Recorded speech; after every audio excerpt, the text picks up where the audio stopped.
আচ্ছা, এই ধরনের এআই পিকচার গুলো কিভাবে তৈরি করবেন সেটা কিন্তু আজকের এই ভিডিওতে দেখাচ্ছি। তো বর্তমানে কিন্তু এগুলো ফেসবুকে প্রচুর পরিমাণে ট্রেন্ডিং কাঁপাচ্ছে। তো এই দেখেন এখানে একটা পিকচার, এইদিকে একটা পিকচার এবং এইখানে একটা পিকচার।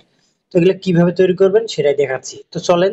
তো এই যে জিমিনি অ্যাপসটা দেখতেছেন এটা কিন্তু প্লে স্টোরে অ্যাভেলেবেল। আপনারা একদম এটা কিন্তু ফ্রিতে তৈরি করতে পারবেন এই অ্যাপস এর মাধ্যমে। এটা ইনস্টল করার পর এটা ক্লিক করে দিবেন এটার উপর। ক্লিক করে দেওয়ার পর এইরকম ইন্টারফেস চলে আসবে। তো প্লাসে গিয়ে কিন্তু আমাদের পিকচারটা দিতে হবে। তো আপনার যেটার মাধ্যমে তৈরি করতে চাচ্ছেন সেই পিকচারটা এখানে দিয়ে দিবেন। তো আমারটা আমি দিয়ে দিচ্ছি। তো দেখেন আমার পিকচারটা কিন্তু এখানে নিয়ে নিছে। তো যে ফন্টটার মাধ্যমে আমাদের এই পিকচারটা ওই পিকচারে কনভার্ট করবে সেই ফন্টটা মূলত আমাদের এখানে দিতে হবে। তো এটা কপি করা আছে, আমি এটা পেস্ট করে দিলাম। তো পেস্ট করে দেওয়ার পর এখানে একটু কাস্টমাইজ করতে হবে। দেখেন এইখানে নেমের জায়গায় একটা অন্য নাম দেওয়া আছে, এখানে আমি কেটে দিচ্ছি।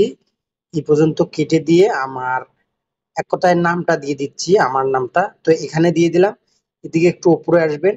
উপরে আসার পর এখানেও কিন্তু সেম নামটা দিতে হবে। এই যে এই অপশনটাও ক্লিক করে দিয়ে এখানেও আপনাদের নামটা দিয়ে দিবেন। তো আমারটা আমি দিয়ে দিলাম। এই যে দেওয়া হয়ে গেলে আমরা এখানে সার্চ করে দেব।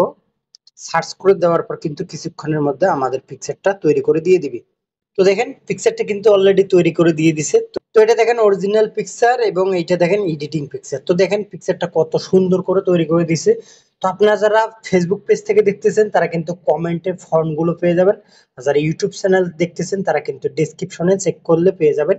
তো এখানে কিন্তু কয়েকটা দলের ফন্ট আপনারা পেয়ে যাবেন। তো একটা একটা করে কপি করে আপনারা এই পিকচার গুলো তৈরি করতে পারেন।